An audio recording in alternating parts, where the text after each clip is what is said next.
Hey, Nick Thomas here at the 11th Annual National Cyber Summit in Huntsville, Alabama, and I'm here with Robert Rouncevall. He's one of the co-founders of a company called Trapezoid, and they are out of Florida, I believe. Is that correct? We're Miami-based. Miami-based company. So kind of a different name. Can you tell me more about Trapezoid and what Trapezoid is? Well, the bad joke we always use is Pentagon was already taken, so we had to use Trapezoid. But it's no, we got off the ground. We started out doing initially consulting work, and we were building platforms using commercial off-the-shelf tools to work with service providers around security operations. And when we really saw this gap, there weren't any commercial tools to look at firmware. And that's, we kind of shifted early on from consulting, security architecture, and ended up building a product to really take on this challenge of what's going on at the firmware, what's going on at the hardware layer. Mm-hmm. So you started the company in about 2011? We got off the ground in 2011, right. And then in 2012, 2013, we called up some of our friends at Intel and said, you know, we're a small startup out of Miami, and this hardware security stuff you guys were doing, they had just acquired McAfee way back then. Yeah, Intel Security. Intel Security. And we said, hey, this hardware security stuff is kind of interesting. And they sent us some servers, and we ended up writing some code that took the hardware security features of the Intel chips and fed them into enterprise security reporting tools like your SIM, like McAfee Policy Orchestrator. And there was some initial interest around that, and we actually got pulled into some customer opportunities and asked if they could purchase. And that kind of led us down this road of switching over the period of about 2 years from consulting to more of a software development firm focused on the space. So you went directly to Intel, the OEM. Are you working with other OEMs as well in the space? Yes, we've been working with a number of them over the years, and what's interesting about that is you'll see features come out with Intel or other companies, and a lot of times there's a gap between when there's this new cool feature announced and when the OEM, whether it be Cisco, HP, Dell, or any of the server or other manufacturers, make it available. I think with the push from customers, with the awareness, they're starting to, they've baked in stuff into the chip, they've put it in the BIOS, but it might not be exposed in software. Right. So we have been working with a number of different OEMs, both on the server, the routing and switching side, to be able to take this data to be able to prove what's going on at the firmware. Has there been any changes? Is there anything that could lead to a compromise down at these lowest levels? Okay, and also, does that help your customers with their compliance or their regulations? It does. So there's a couple areas, things that have happened. So with NIST, the NIST framework that's real popular in the federal space, 853. When they updated it at the end of 2014, I guess, they added a whole section on firmware. It's SI7. Yes. And they're really looking for a tool to detect unauthorized changes in firmware. So with the NIST framework, with SI7, and we cover we fill that gap, but really just from a general security perspective, what they've changed in that is everywhere it says hardware and software, it now says hardware, software, and firmware.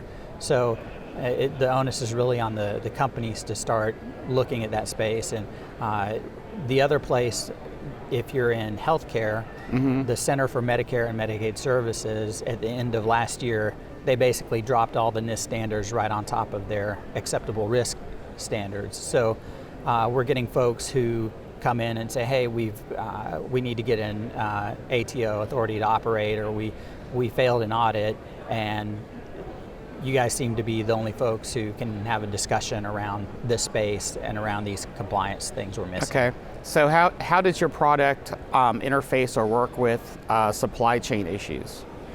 Well, that's a tough one, because it's really a manufacturing issue. We just got our third patent around supply chain within the last few months. Oh, congrats! Thank you. What's going on there is interesting. It really takes a lot of conversations early on with the manufacturers.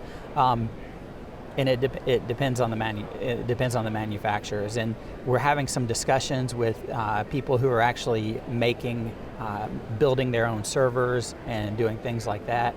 I don't know that we have anything we can announce yet, but really it's the key there is you get involved as early in the process as possible, and you want to get some type of measurements, because there's people out there who are they're buying systems from OEMs, and they have super high-end places where they're actually doing inspection prior to delivering systems to the end customer, and we're trying to insert at various points to be able to help them verify the state of the system as it comes off the line, and that it's the same when it arrives at the customer. So when I'm the customer and I know I'm getting a product that has been inspected and I'm good to go, right?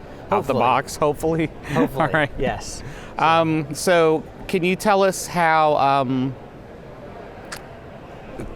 talk about Spectre Meltdown and firmware for me. Okay, well, it's interesting. The Verizon data breach came out, and being a software vendor in the firmware space, you always hope that it's going to say the sky is falling and you must buy all the software. The report actually said while Spectre and Meltdown made the news a lot, there weren't any attacks found in the wild that those folks discovered.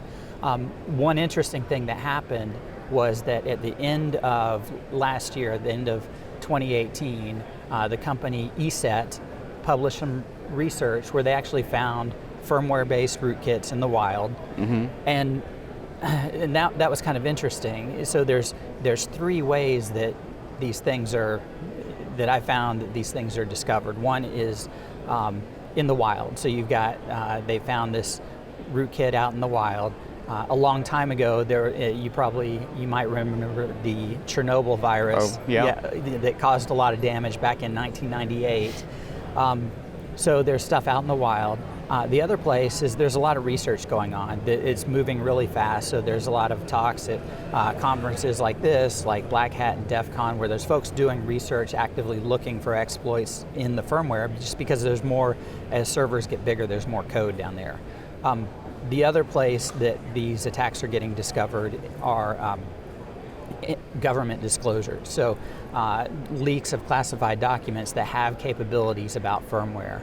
And there's been a couple instances of that. The 2014, the Edward Snowden leaks had a bunch of firmware issues.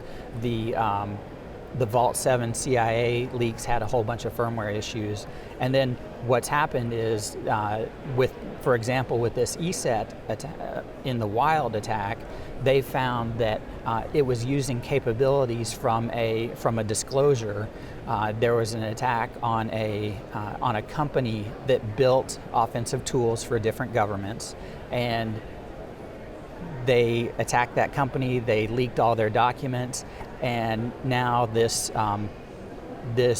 foreign adversary is using capabilities that were leaked from folks who were dealing with the multiple departments of defense. Now they're using those capabilities in the wild. Oh my goodness. So yeah, it's really interesting. So those are kind of the ways that the stuff's discovered out there. Okay, so what's your website so people can go and learn about how to connect with you to secure their firmware infrastructure? Sure, you can find us at trapezoid.com. Trapezoid.com. Yes, yeah, it's pretty simple. Feel free to reach out, connect with us on LinkedIn or at the website. Okay, and what's your specific email? Rob Ronceval on LinkedIn, and if you're interested in the crazy ultra running stuff I do, same thing. You can find me on Instagram, where I post all that. He's a big marathon runner, guys. So. Yeah. 100 miles. 100 miles of stupidity. But anyway. All right, it's always good to have you on. Thank you so much. Thanks so much. Appreciate your time.